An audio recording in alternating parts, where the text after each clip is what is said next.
বলে হচ্ছে special one, কাউকে বলে হচ্ছে ক্যারিজমেটিক কোচ। আবার এক ধরনের কোচ আছে যে বলা হয় ফুটবল হিপোক্রেট কোচ। এই হিপোক্রেট কোচরা হচ্ছে ধরেন যে টিমের মধ্যে থাকে, টিমের মধ্যে একটা বিভাজন তৈরি করে এবং বিভাজন তৈরি করে নিজের জায়গাটা সুরক্ষিত রাখার জন্য এরকম করে। আমরা দেখি যে হ্যাঁ, এক্সট্রা অর্ডিনারি ট্যালেন্ট কারা, যারা ধরেন হামজা মতন, যে কিনা আসলে ম্যাচ ঘুরে দিবে। সে হয়তো লিগে খেলতে পারছে না, সে হয়তো অফ ফর্মে আছে, কিন্তু সে বাংলাদেশের স্কোয়াডে যখন খেলবে সে কিন্তু খেলা মোড় ঘুরিয়ে দিতে পারে। এবং এই চারটার পরও লাস্ট যেটা দেখা হয় সেটা হচ্ছে যে হ্যাঁ, কত ইয়াং, সে নেক্সট কত বছর সার্ভিস দিতে পারবে। এই সব মেট্রিকগুলোর উপর বেস করে আসলে একটা কোচ কিন্তু ইন জেনারেল ওয়ার্ল্ড ওয়াইড হচ্ছে প্লেয়ারদেরকে সিলেক্ট করে ন্যাশনাল টিমের জন্য। কিন্তু আপনি যদি এই মেট্রিকগুলোই আপনি নিয়ে যদি বাংলাদেশ স্কোয়াডে চিন্তা করেন, আপনি কিন্তু কোনো হিসাব মিলাতে পারবেন না। এবং যার কারণে কিন্তু জেনারেল মিডিয়া বলেন, জেনারেল দর্শক বলেন, সোশ্যাল মিডিয়া বলেন, সবখানে কিন্তু বিতর্কের একটা মানে তৈরি হচ্ছে যে এই প্লেয়ার কেন আছে, ওই প্লেয়ার কেন নাই। এটার কারণ হচ্ছে কোনো কিছু একটা লজিক এখানে কিন্তু আসছে না। আপনি যদি দেখেন মানে প্লেয়িং যে পারফরমেন্সের কথা যদি ধরে, অনেক প্লেয়ার আছে যারা কিন্তু খেলতে পারেনি, পারফর্মও করতে পারেনি, কিন্তু তারাও কিন্তু স্কোয়াডে চান্স পেয়ে যাচ্ছে। এরকম না যে তারা কিন্তু এক্সট্রাঅর্ডিনারি ট্যালেন্ট, যার কারণে মানে তাকে যে রিপ্লেস করা যাবে না সেরকম কিছু না। আপনি হ্যাঁ, হামজাকে অবশ্যই, হামজা বা শামিত হয়তো এখন ক্লাবের সাথে নাই কোনো, কিন্তু শামিতের একটা এক্সট্রাঅর্ডিনারি ট্যালেন্ট আছে। মানে আমাদের বাংলাদেশের স্কোয়াডে যদি আপনি যদি বলেন এক্সট্রাঅর্ডিনারি ট্যালেন্ট এখন শুধুমাত্র দুইজনই আছে, একটা হচ্ছে হামজা আর হচ্ছে শামিত, যেটাকে আপনি কিনা রিপ্লেস করতে পারবেন না। কিন্তু এই ছাড়া বাকি যেসব প্লেয়াররা আছে তারা কিন্তু মোটামুটি এক ধরনের যে মানসম্মত কিন্তু এবং খুব কাছাকাছি, মানে ওরকম এক্সট্রাঅর্ডিনারি ট্যালেন্ট কিন্তু না। কিন্তু তারা কিন্তু সেরকমভাবে কেউ পারফরমেন্স করছে কি করছে না সেটার কিন্তু কোনো মানে মানদণ্ড হচ্ছে না। আমাদের যদি ধরেন যে আমি যেটা বলতে চাই যে জিকোর কথা, জিকো কিন্তু আপনি ধরেন লাস্ট কয়েক মাস ধরে কিন্তু কন্টিনিউয়াসলি পারফরমেন্স দিয়ে আসছে, তার ফিটনেস লেভেল অনেক হাই, কিন্তু তাকে কিন্তু স্কোয়াডে নেওয়া হলো না।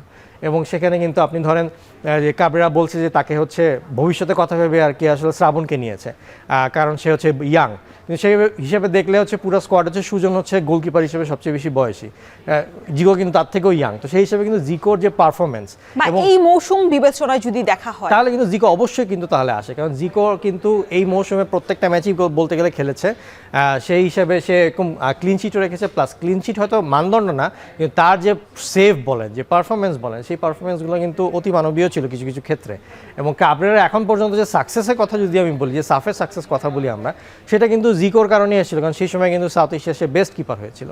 হ্যাঁ, এখন একটা প্লেয়ারের ক্যারিয়ারে কিছু খারাপ সময় আসে, কিছু ভালো সময় আসে, তারও খারাপ সময় আসে, সে বেশ কিছু কারণে বাইরে ছিল।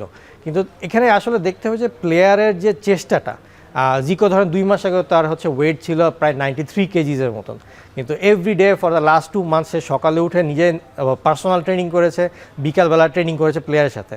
এটা হয়তো শুনতে অনেক সহজ মনে হতে পারে, কিন্তু একটা প্লেয়ার যখন 2 মাস ধরে একই রকমের ফ্রিকোয়েন্সিতে প্র্যাকটিস করে তার ওয়েট 93 থেকে 76 কেজি করে নিয়ে আসে, এবং সেটা যখন তার পারফরমেন্সেও প্রতিফলন আছে, এরপরও যখন আপনি তাকে স্কোয়াডে রাখবেন না, তখন তো এটা মোটিভেশনই থাকে না। তরুণ নির্ভর হলে আপনি এমন এমন প্লেয়ারকে সুযোগ দিবেন যারা কিনা নেক্সট 10 থেকে 15 বছর সার্ভিস দিতে পারবে।